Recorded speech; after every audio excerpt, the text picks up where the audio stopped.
नाही, पण त्यांच्यामध्ये जे विभूती महत्व आहे अंशात्मक परमात्म्याचं, ते विभूती महत्व या दाम्पत्याकडून हे. आता तुम्हाला एकच वाक्य बोलतो, बापू आणि ताई ज्या क्षेत्रामध्ये जातील तिथं असाच आनंदाचा कल्लोळ निर्माण करतील. परमार्थाचं क्षेत्र त्यांचं नसताना एवढा आनंद त्यांनी पिकवला. आता ते समाजकारणात जाऊ द्या, असाच आनंद.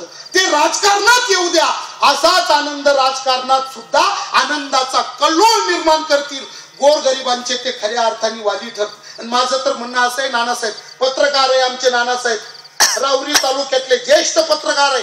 उद्या तुम्ही आपल्याकडे बातम्या लावून द्या, या सगळ्या पेपरला लावून द्या का बापूंच्या सारखे माणसं, आपल्या भाऊंच्या, हे माणसं खरे राजकारणाच्या प्रवाहात आले पाहिजे. तर गोरगरिबांचं शेतकऱ्यांचं या सप्ताहात नानासाहेब नुसतं वारकऱ्यांचंच हित नाही पाहिलं बापूंनी, शेतकऱ्यांचं हित सुद्धा जोपासलं. शेजारी बघा कृषी प्रदर्शन आहे, फार मोठं कृषी प्रदर्शन आहे. आणि त्याच्याकरता आपले नामदार राधाकृष्णजी विखे पाटील येऊन पाहून गेले. अनेक मंत्री, अनेक बडी मंडळी. म्हणजे मला काय, या कार्यक्रमाच्या निमित्ताने या पंचक्रोशीतल्या वारकऱ्यांना तर आनंद दिलाच दिला, पण कृषी प्रदर्शनाच्या निमित्ताने शेतकऱ्यांचा सुद्धा आनंद द्विगुणित केला. नानासाहेब तुम्ही पत्रकार आहे, माझ्यापेक्षा या समाजामध्ये तुम्ही जास्त वावरता, तुमचं नॉलेज माझ्यापेक्षा मोठं आहे. तर तुम्ही विचार करून तुमच्या आत्म्याला विचारून मला सांगा का या सगळ्या जीवन प्रवाहात आज वारकरी शेतकऱ्यांचा कोणी वादी आहे का? कोण वादी आहे वारकऱ्यांचा आणि शेतकऱ्यांचा? म्हणून बापू सारखे माणसं, फ्रान्सिस भाऊ सारखे माणसं राजकारणाच्या प्रवाहात आले तर भविष्य काळात ते गरिबांचे आणि शेतकऱ्यांचे वाली ठरणार आहे आणि त्यांचं जीवन स्थिरावणार आहे का? हे भगवंताचे अंश आहे. जिथं जातील तिथं आनंद निर्माण करणार अशी त्यांची विभूती आहे. आणि त्या विभूती महत्वाकडून एवढा मोठा कार्यक्रम या ठिकाणी घडत आहे. हा एक भाग. आणि या सगळ्या कार्यक्रमाला एका ठिकाणी त्याची मोर्चे बांधणी करून सुरळीत एका रेषेत आणण्याकरता जे आयोजक लागतात, शास्त्रामध्ये आयोजकस्तत्र दुर्लभाः, असे मोजकेच वाजवणारे महाराज, थोडे परी निरेवा, दोनच वाजवणारे, पण एकापेक्षा एक. यांचा ऐकू का यांचा ऐकू, यांचा ऐकू का, चाल संपस्तवर लोकांची मानस ठिकाणावर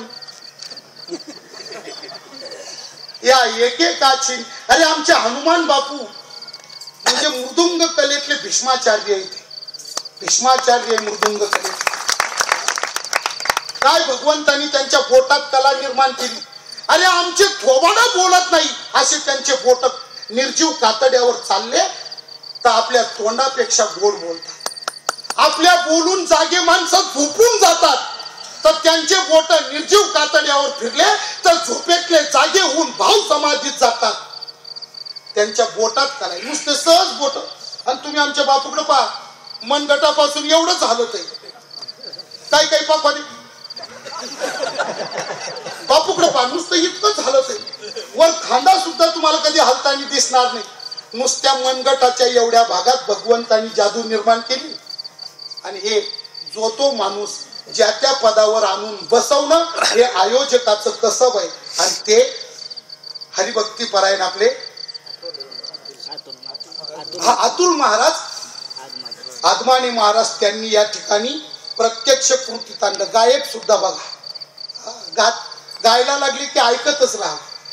कीर्तनकारांचं नियोजन याच उत्सवामध्ये आदरणीय, पूजनीय, श्रद्धेय आणि आमच्या परमार्थ जीवनाचा आदर्श असणारे हरिभक्तीपरायण रामायणाचार्य परमपूज्य आमचे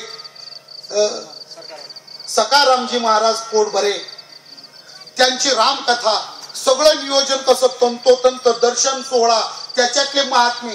आणि हे जे नियोजन अतुल महाराज त्यांना मिळाले, त्यांनी त्यांना गाईडलाईन दिली आणि त्याच्यातून हा संपूर्ण कार्यक्रम या ठिकाणी साकार झाला. मोठा गोड कार्यक्रम आहे. मला तर आनंद, मी तर तुम्हाला खरं सांगतो की मी माझं भाग्य समजतो का तुमच्या या आनंदात माझ्यासारख्या आभाग्याला सहभागी होण्याचा योग आला. मी याला माझं परम भाग्य समजतो. असा भाग आहे. तुमच्या आनंदात आम्हाला आनंदी होता आलं हे आमचं भाग्य आहे. भगवंताच्या कृपेनं आदरणीय श्रीमान बापूजींना आणि धर्मभगिनी आदरणीय सौभाग्यवती ताईंना भगवंताच्या कृपेनं उदंड आयुष्य प्राप्त व्हावं. मी तर देवाला सांगतो, पांडुरंगा, इथं जमलेले आम्ही सगळे स्त्री पुरुष आहे ना, आमच्या सगळ्यांच्या आयुष्यातला एक एक दिवस कमी कर आणि जेवढं होईल ना तयार तेवढं बापूंना आणि ताईंना देऊन टाक बोनस म्हणून. त्यांना उदंड आयुष्य प्राप्त व्हावं, उत्तम प्रकारचं आरोग्य प्राप्त व्हावं आणि त्यांच्याद्वारा या जनता जनार्दनाची भविष्य काळात पारमार्थिक, सामाजिक, राजकीय अशीच उत्तम प्रकारची सेवा सदा सर्व काळ भगवंताच्या कृपेनं घडत राहो असा सद्भाव या निमित्ताने चिंतन करतो. सेवेला विराम देतो. आदरणीय आमचे थोर समाजसेवक फ्रान्सिसजी भाऊ संसार, जसं या ठिकाणी बापूंचं कार्य आहे तसं सबंध महाराष्ट्रभर त्यांचं सुद्धा फार मोठं समाज कार्य आहे.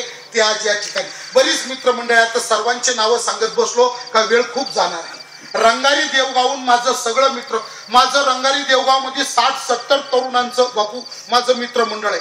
एकदम असं जीवश्य कंठस्य आहे. त्याच्यातले आमचे सर्वांचे मेन आदरणीय हरिभक्तीपरायण कोंडीराम महाराज बल्लाळ रंगारी देवगाव. आणि महाराज या भागात मी आज प्रथम नाही आलो.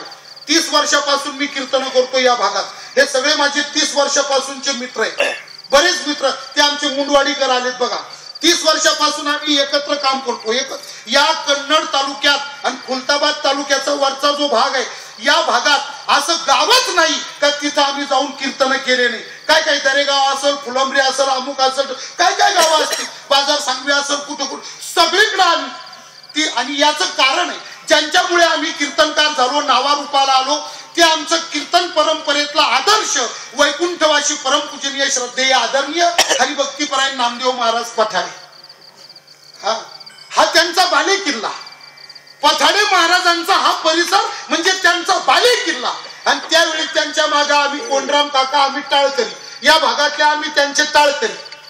जिथं महाराजांना यायला जमलं नाही तिथं मला उभं करायचे. पठाडे महाराज सरकार बोलतात, बोलता झाला कीर्तनकार असा. तेव्हा हा आमचा सगळा परिसर अत्यंत आमचा जीवलग आहे, प्रेमाचा आहे, अति प्रेमाचा. किती प्रेम आहे. मगाशी देवगाव मध्ये नानानी पाहिजे. नानाला सुद्धा मुद्दाम आम्ही नेवाशाला मागे जे कार्यक्रम केले, 75,000 लोक आपण पारायणाला बसवले. खासदार तुकाराम पाटील त्या सप्ताहाचे सर्व नियोजक आहे नाना.